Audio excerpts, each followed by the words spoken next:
Hello everyone, welcome to efforts. तो अभी तक हम फर्स्ट सेमेस्टर का जो पेपर 1 है उसको फिनिश कर चुके हैं। उसके सारे यूनिट्स हमने पढ़ लिए हैं और उनके वीडियोस की लिंक आपको मैं डिस्क्रिप्शन बॉक्स में दे रही हूँ। आपने नहीं देखा है तो उसको जाके देख लीजिए। और आज हम स्टार्ट करने जा रहे हैं बीएड फर्स्ट सेमेस्टर का दूसरा पेपर, यानी कि edu B Ed 102 knowledge and curriculum, ज्ञान और पाठ्यचर्या। तो सबसे पहले शुरू करेंगे यूनिट 1 से, फिलोसॉफिकल बेसिस ऑफ एजुकेशन, यानी शिक्षा के दार्शनिक आधार। इस वाले वीडियो में हम क्या टॉपिक्स कवर करने वाले हैं? फिलॉसफी ऑफ एजुकेशन, उसका कंसेप्ट, स्कोप और नीड, यानी शिक्षा दर्शन, अवधारणा, दायरा और आवश्यकता। फिर हम पढ़ेंगे relationship between philosophy and education, दर्शन और शिक्षा के बीच में संबंध। उसके बाद हम जानेंगे difference between philosophy and Darshan, philosophy और दर्शन में अंतर क्या है। अगर आप लोग चैनल पे न्यू हैं तो जल्दी से चैनल को सब्सक्राइब कर दीजिए, क्योंकि आपकी नैया बीएड में मैं ही पार लगाऊंगी। Just kidding. ओके, और जो लोग सब्सक्राइब कर चुके हैं वो प्लीज़ शेयर कर दीजिए जितना हो सके। इवन आप लोग अपने कॉलेज के ग्रुप में भी शेयर कर सकते हैं, बाकियों का भी भला हो जाएगा, है ना। इस कलयुग में आप लोग भी थोड़ा पुण्य कमा लीजिए। ओके, चलिए अब बिना टाइम वेस्ट किए हम वीडियो को आगे बढ़ाते हैं।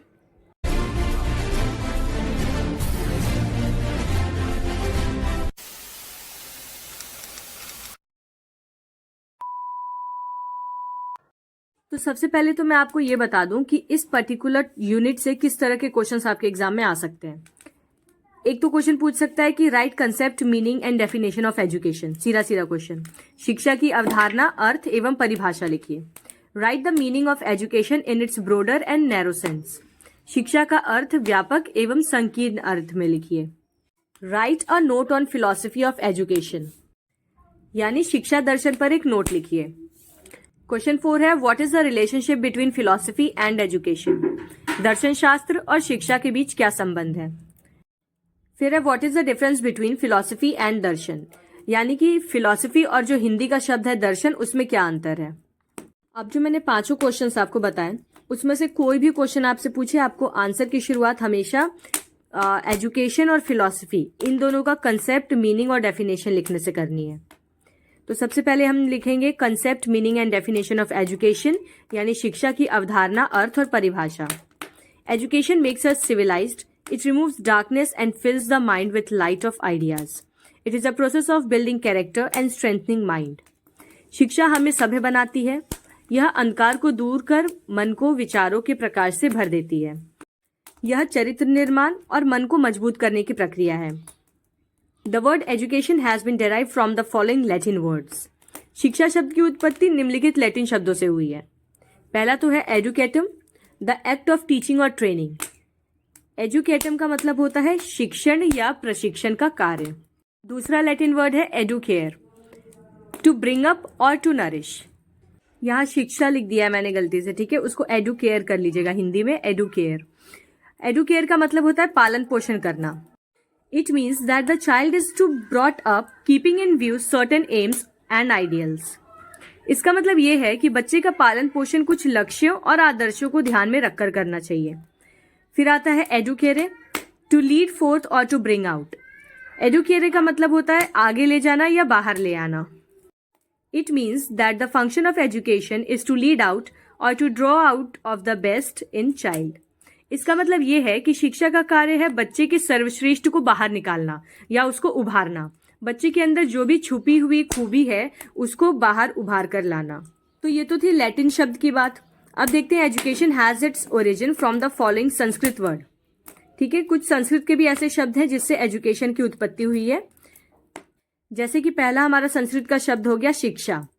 इसका मतलब होता है लर्निंग एंड टीचिंग, यानी कि सीखना और सिखाना। दूसरा शब्द है विद्या, इसका मतलब टू नो, यानी कि जानना। फिर आप चाहे तो एडिशनल लाइंस भी उसमें जोड़ सकते हैं, जैसे therefore education is a process of making internal, external and all round development of individuality. अतः शिक्षा व्यक्तिगत का आंतरिक, बाह्य एवं सार्वांगिक विकास करने की एक प्रक्रिया है। It is a process of development of इनेट powers and capacities of a child. It implies modification of behaviour. यह बच्चे की जन्मजात शक्तियों और क्षमताओं के विकास की एक प्रक्रिया है। इसका तात्पर्य व्यवहार में संशोधन से है। Education enables man to realise his self and leads him to salvation. शिक्षा मनुष्य को स्वयं का बोध कराती है और उसे मोक्ष की ओर ले जाती है। आफ्टर राइटिंग कंसेप्ट्स आपको लिखनी है डेफिनेशंस, ठीक है। 1 या 2 डेफिनेशंस आप याद कर लीजिए, वो काफी है। तो सबसे पहला बुक्स की बात करें तो ऋग्वेदा, उसमें लिखा गया education is that which makes a man self reliant and selfless. Rigveda में कहा गया है कि शिक्षा वह है जो मनुष्य को आत्मनिर्भर और निस्वार्थ बनाती है। उपनिषद्स में लिखा गया है कि education is that whose end product is salvation. शिक्षा वह है जिसका अंतिम उत्पाद मोक्ष है। और उसी तरह से भागवत गीता में भी लिखा गया है कि nothing is more purifying on earth than wisdom. पृथ्वी पर ज्ञान से अधिक पवित्र करने वाला कुछ भी नहीं है। बुक्स की डेफिनेशन के बाद आते हैं हम इंडियन फिलोसोफर्स की डेफिनेशन पे। सबसे पहले है Panini. Human education means the training which one gets from nature. Panini का मानना है कि मानव शिक्षा का अर्थ है वह प्रशिक्षण जो व्यक्ति को प्रकृति से मिलाता है। कौटिल्य कहते हैं education means training for the country and love for the nation. शिक्षा का अर्थ है देश के लिए प्रशिक्षण और राष्ट्र के लिए प्रेम। शंकराचार्य का कहना है education is the realisation of self. शिक्षा स्वयं का बोध है। मैंने अपने एग्जाम में कौटिल्य और शंकराचार्य वाला लिखा था, ये दोनों इजी हैं काफी। हाँ, लेकिन मोस्ट इंपॉर्टेंट अगर मैं बताऊं तो गांधी वाला है, ठीक है। एम के गांधी का क्या था? Bye education I mean all round drawing out of the best in child and man, body, mind and spirit. Even ये आपको एमसीक्यू में भी दे देता है कि बताइए ये किसकी डेफिनेशन है। तो मोहनदास करमचंद गांधी का कहना है कि शिक्षा से मेरा तात्पर्य है बच्चे और मनुष्य, उनका शरीर, मन और आत्मा में सर्वश्रेष्ठ का सर्वांगिक विकास। तो हमने इंडियन बुक्स और इंडियन फिलोसोफर्स की डेफिनेशन तो देख ली। अब अगर हम वेस्टर्न फिलोसोफर्स की एक भी डेफिनेशन नहीं लिखेंगे तो ये उनके साथ थोड़ी नाइंसाफी हो जाएगी, क्योंकि भले भारतीय नहीं है सब, लेकिन डेफिनेशन तो उन्होंने भी दी है ना। चलिए उनकी भी डेफिनेशन देख लेते हैं। सबसे पहले है Herbert Spencer, education is a complete living. ये बहुत ईजी है, मेरा फेवरेट है। हर्बर्ट स्पेंसर ने कहा था शिक्षा एक संपूर्ण जीवन है। Cicero, education is the best gift we can give to youths. Cicero का कहना है सीसरो का कहना है कि शिक्षा सबसे अच्छा उपहार है जो हम किसी युवा को दे सकते हैं। तो इसीलिए देश के युवा को मुफ्त राशन देकर अपाहिज बनाने से बढ़िया उसे शिक्षा देकर आत्मनिर्भर बनाइए। फिर है Aristotle, father of political science. इनका कहना है कि education is the creation of a sound mind in a sound body. ये भी इंपॉर्टेंट डेफिनेशन है, ठीक है, एमसीक्यू में आता है ये। तो अरस्तु जो कि राजनीति विज्ञान के जनक हैं, उनका ये कहना है कि शिक्षा एक स्वस्थ शरीर में एक स्वस्थ दिमाग का निर्माण है। एरिस्टोटल की 2 डेफिनेशंस बीएड में सबसे ज्यादा पॉपुलर हैं। एक तो हो गई आपकी ये वाली, education is the creation of a sound mind in a sound body, और दूसरी है by nature man is a social animal. दोनों ही इजी डेफिनेशंस हैं, तो दिमाग में रखिएगा। नेचर ऑफ एजुकेशन, शिक्षा की प्रकृति। Education as a dynamic process. As a dynamic process, education develops the child according to the changing situation and times. It is not static and changes in tune with the currents of time. शिक्षा एक गतिशील प्रक्रिया के रूप में। यह भी important topic है कि शिक्षा डायनेमिक है या स्टैटिक है। तो शिक्षा हमेशा गतिशील यानी कि डायनेमिक होती है। एक गतिशील प्रक्रिया के रूप में शिक्षा बच्चे को बदलती परिस्थिति और समय के अनुसार विकसित करती है। यह स्थिर नहीं है और समय की धाराओं के अनुरूप बदलती रहती है। Education as a bipolar process. Sir John Adams in evolution of educational theory has advocated education as a bipolar process. Another important line ये पूछता है कि किसने कहा है कि एजुकेशन बाइपोलर प्रोसेस है, तो नाम याद रखिएगा, जॉन एडम्स ने। और किसमें कहा है उन्होंने? अपनी एक किताब इवोल्यूशन ऑफ एजुकेशनल थ्योरी में। Education takes the importance of interaction between 2 poles, which is educator and educand, that is the teacher and the child. द्विध्रुवीय प्रक्रिया के रूप में शिक्षा। सर जॉन एडम्स ने अपनी इवोल्यूशन ऑफ एजुकेशनल थ्योरी में शिक्षा को द्विध्रुवीय प्रक्रिया कहा है। शिक्षा जो है वो 2 ध्रुवों के बीच में परस्पर क्रिया को महत्व देती है, अर्थात शिक्षक और शिष्य के बीच में। यहाँ पे शिक्षक 2 बार हो गया है, तो ये शिक्षक और शिष्य होगा। यार अब इंसानी हूँ ना, तो इतना थोड़ा मोड़ा टाइपिंग में मिस्टेक हो जाता है। हाँ, तो एडुकेटर का मतलब होता है पढ़ाने वाला और एडुकेंड का मतलब होता है पढ़ने वाला। Ross says like a magnet education must have 2 poles. Ross कहते हैं कि एक चुंबक की तरह शिक्षा के भी दो ध्रुव होने चाहिए। अब तीसरा है education as a tripolar process. Education involves interaction between the educand, educator and the social environment. John Dewey and Adamson advocate this process. Social forces exert potential influence upon the behaviour of the child. त्रिध्रुवीय प्रक्रिया के रूप में शिक्षा में शिष्य, प्रशिक्षक और सामाजिक परिवेश, इन तीनों के बीच में अंतःक्रिया शामिल होती है। जॉन डेवी जो हैं और एडमसन जो हैं वो इस प्रक्रिया की वकालत करते हैं। जहां भी एडुकेंड है वहां पे आप लोग शिष्य लिखिएगा, ठीक है। सामाजिक ताकतें बच्चे के व्यवहार पर संभावित प्रभाव डालती हैं। तो अभी तक जॉन एडम्स कह रहे थे कि एजुकेशन बाइपोलर प्रोसेस है, और अगर हम जॉन डेवी की बात करें और एडमसन की बात करें तो ये कहते हैं कि एजुकेशन ट्राइपोलर प्रोसेस है। तो पहली चीज तो आपको ये डिफरेंस याद रखना है, बाइपोलर प्रोसेस किसने कहा है और ट्राइपोलर किसने कहा है। बाइपोलर में क्या था कि टीचर और स्टूडेंट के बीच का इंटरेक्शन। ट्राइपोलर में क्या है कि एडुकेंट यानी जो स्टूडेंट है वो, एजुकेटर यानी टीचर है वो, और सोशल एनवायरनमेंट यानी जो बच्चे का पर्यावरण है वो, इन तीनों के इंटरेक्शन से एजुकेशन होती है। अब अगर आंसर लिखने के बाद आप ये डायग्राम भी बना दे रहे हैं ट्रायंगल वाला, तब तो वाह वाह वाह, मतलब एकदम फुल मार्क्स आपके, 5 में से 5, क्योंकि टीचर ये देखते ही पता लगा लेगा कि हाँ आपने पढ़ा है, ना कि अपने बगल वाले से छापा है। अब एजुकेशन के बारे में लिख लेने के बाद आपको लिखना है फिलॉसफी के बारे में। Concept and meaning of philosophy, दर्शन की अवधारणा और अर्थ। पहले देखते हैं etymological meaning of philosophy. The word philosophy is derived from two Greek words, philos and sophia.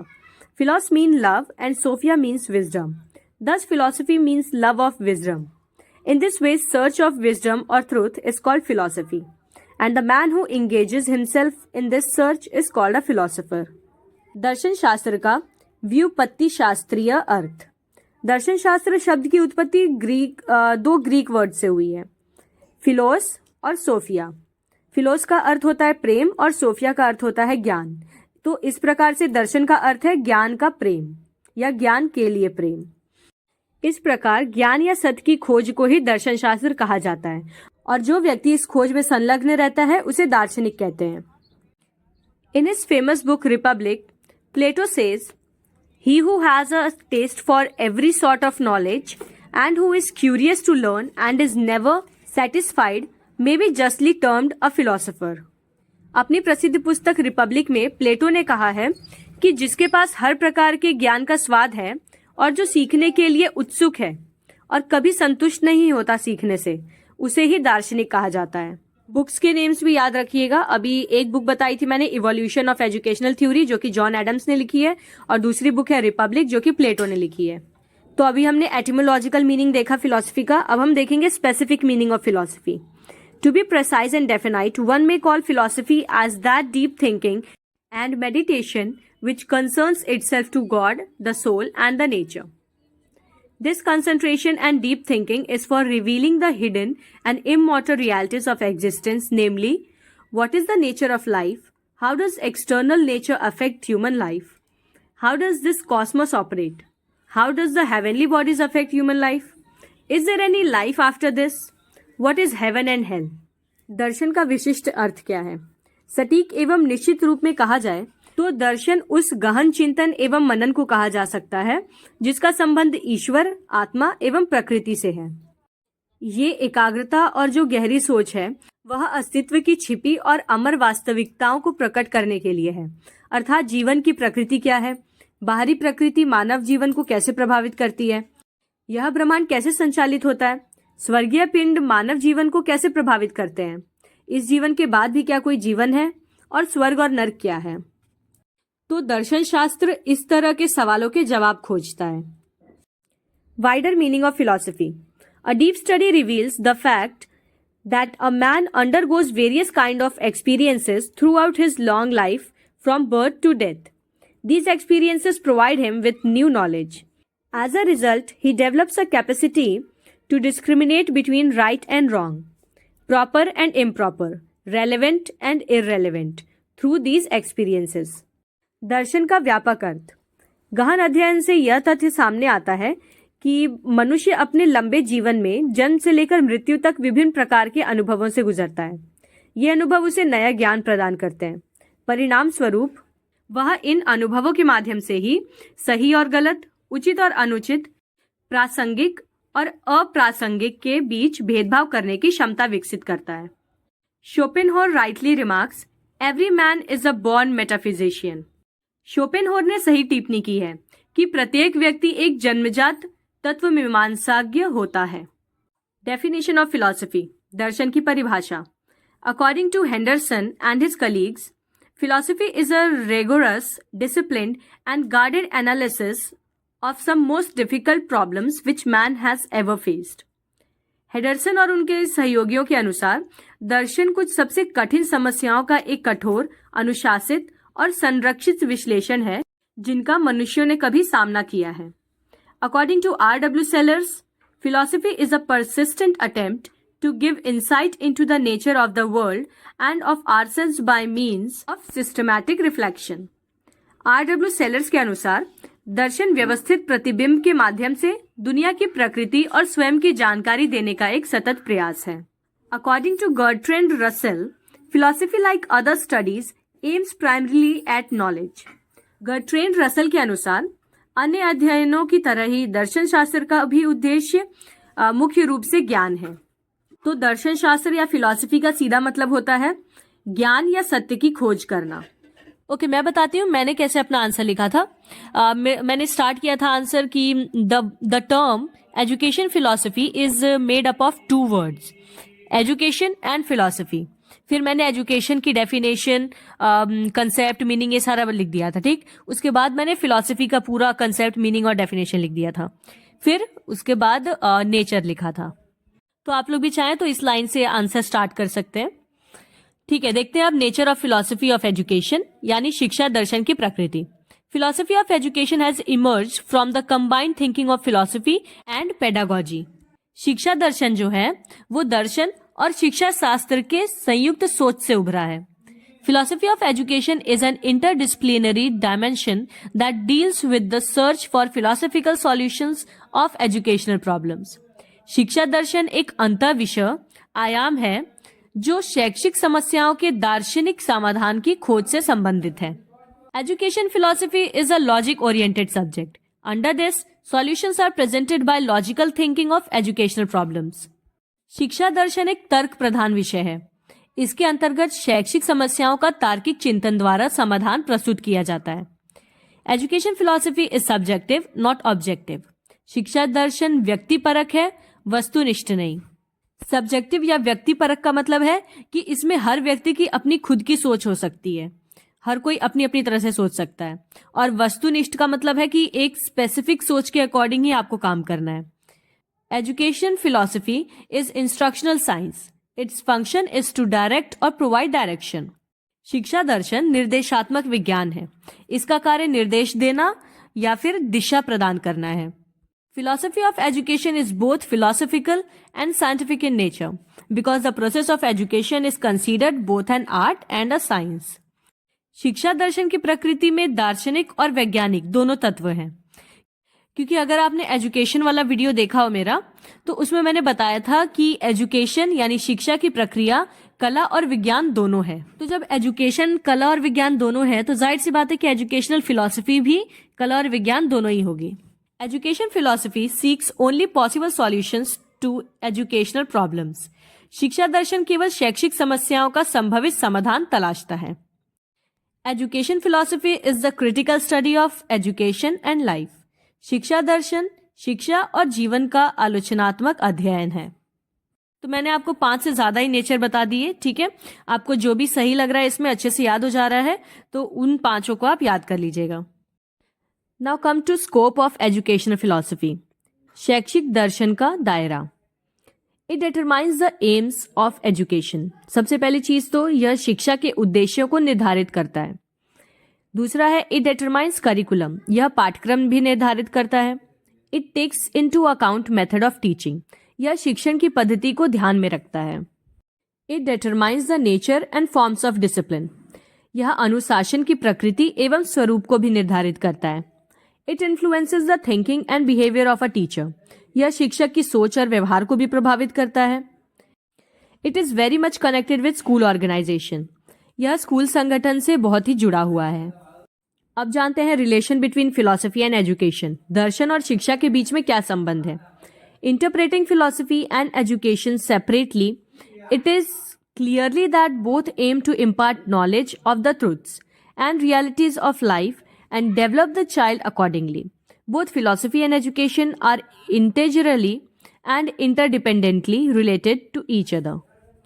दर्शन और शिक्षा की अलग अलग व्याख्या करने पर, जैसा कि अभी हमने देखा, हमने सेपरेटली एजुकेशन के भी बारे में जाना और हमने फिलॉसफी के बारे में भी जाना, तो इनकी अलग अलग व्याख्या करने पर यह स्पष्ट होता है कि दोनों का उद्देश्य जीवन की सच्चाइयों और वास्तविकताओं का ज्ञान प्रदान करना ही है और उसके अनुसार बच्चे का विकास करना। दर्शन और शिक्षा दोनों एक दूसरे से अभिन्न हैं और अन्योन्याश्रित रूप से जुड़े हुए हैं। थोड़ा डिफिकल्ट वर्ड है ये बोलने में, अन्योन्याश्रित। Education is dependent on philosophy due to following reasons. शिक्षा निम्नलिखित कारणों से दर्शन शास्त्र पर निर्भर है। पहले हम देखेंगे कि एजुकेशन कैसे डिपेंडेंट है फिलॉसफी पे, फिर हम देखेंगे कि फिलॉसफी कैसे डिपेंडेंट है एजुकेशन पे। तो philosophy determines the real destination towards which education has to go. दर्शन उस वास्तविक मंजिल को निर्धारित करता है जिसकी ओर शिक्षा को जाना है। Education is a conscious dynamic process which needs proper guidance and supervision. Without proper guidance and supervision it can not achieve its goal. तो शिक्षा एक जागरूक गतिशील प्रक्रिया है जिसके लिए उचित मार्गदर्शन और पर्यवेक्षण की आवश्यकता होती है। उचित मार्गदर्शन और पर्यवेक्षण के बिना यह अपने लक्ष्य तक नहीं पहुंच सकती। Philosophy determines the goal of life and also provides suitable and effective guidance and supervision for education to achieve that goal. Without the help of philosophy, education cannot be successful process of development and achievement. सबसे बड़ी चीज कि दर्शन शास्त्र जीवन का लक्ष्य निर्धारित करता है और उस लक्ष्य की प्राप्ति के लिए शिक्षा को उपयुक्त एवं प्रभावी मार्गदर्शन एवं पर्यवेक्षण भी प्रदान करता है। दर्शन की सहायता के बिना शिक्षा विकास और उपलब्धि की सफल प्रक्रिया को नहीं कर सकती। Philosophy determines the various aspects of education. दर्शन शास्त्र शिक्षा के विभिन्न पहलुओं को निर्धारित करता है। Both philosophy and education are intimately and integrally connected with each other. Separation between the two is not possible on any account. दर्शन एवं शिक्षा दोनों ही एक दूसरे से घनिष्ठ और अभिन्न रूप से जुड़े हुए हैं। दोनों के बीच में किसी भी सूरत में अलगाव संभव नहीं है।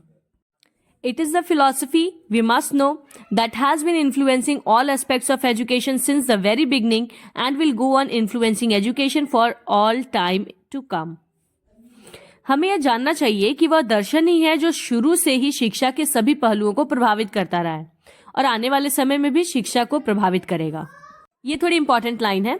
Great philosophers have been great educationist also. यानी जो महान दार्शनिक हैं वह महान शिक्षा शास्त्री भी रहे हैं।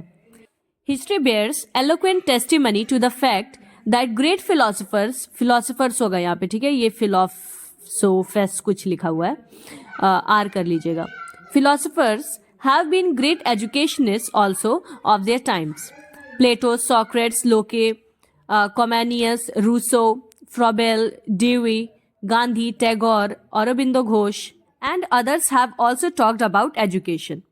इतिहास इस बात का गवाह है कि महान दार्शनिक अपने समय के महान शिक्षा शास्त्री भी रहे हैं।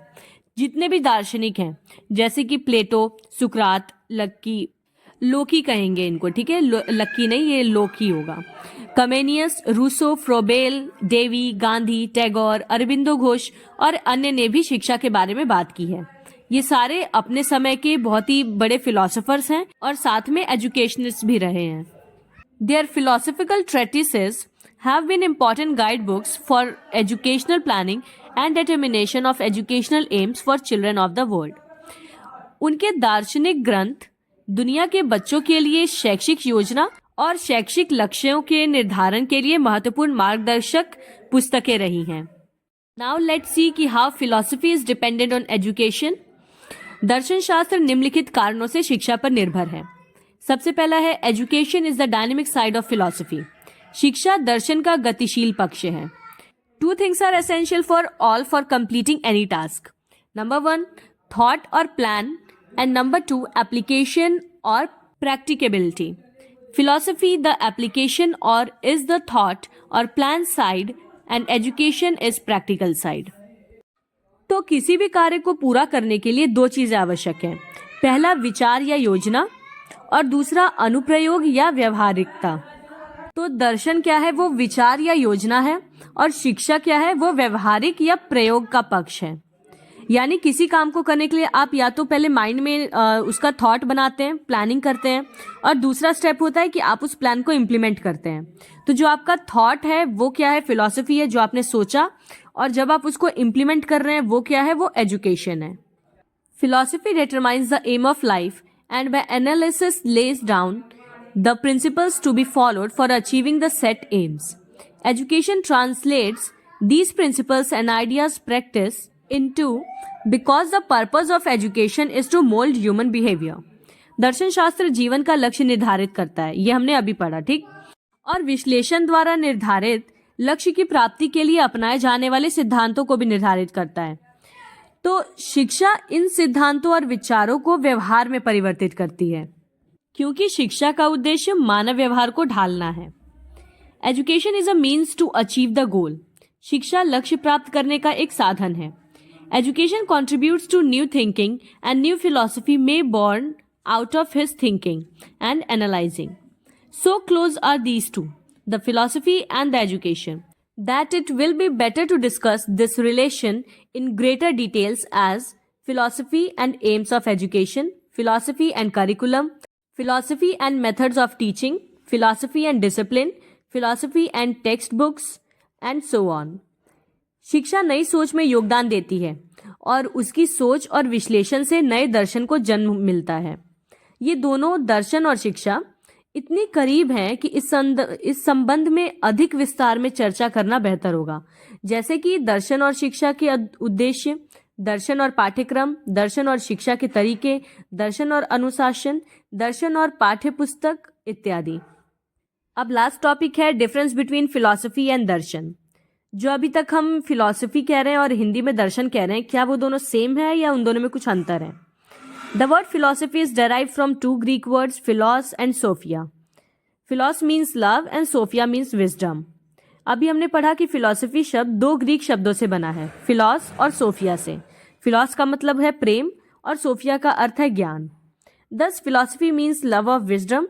If one thinks of wisdom as a high degree of knowledge, the extended literal meaning of philosophy becomes love of a high degree of knowledge. इस प्रकार दर्शन का अर्थ है ज्ञान का प्रेम। यदि कोई बुद्धि को उच्च स्तर का ज्ञान मानता है तो दर्शन का विस्तारित शाब्दिक अर्थ होगा उच्च स्तर के ज्ञान का प्रेम।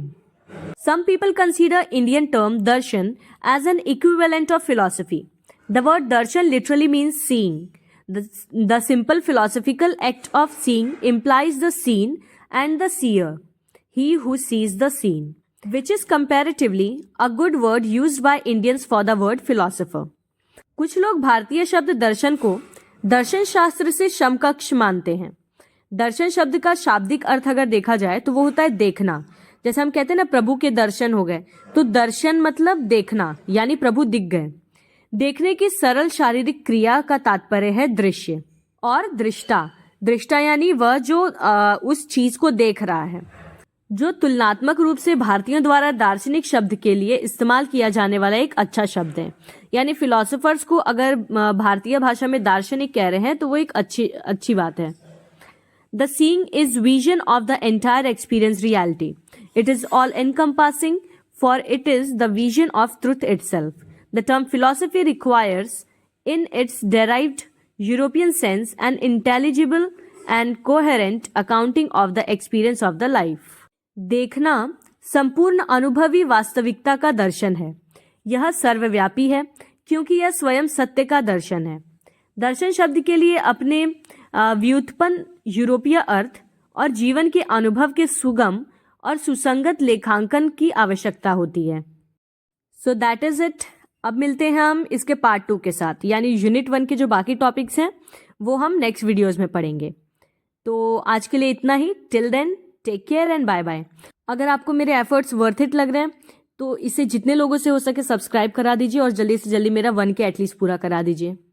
और कमेंट बॉक्स में मुझे अपने सजेशंस बताना मत भूलिएगा। Thank you so much, bye bye.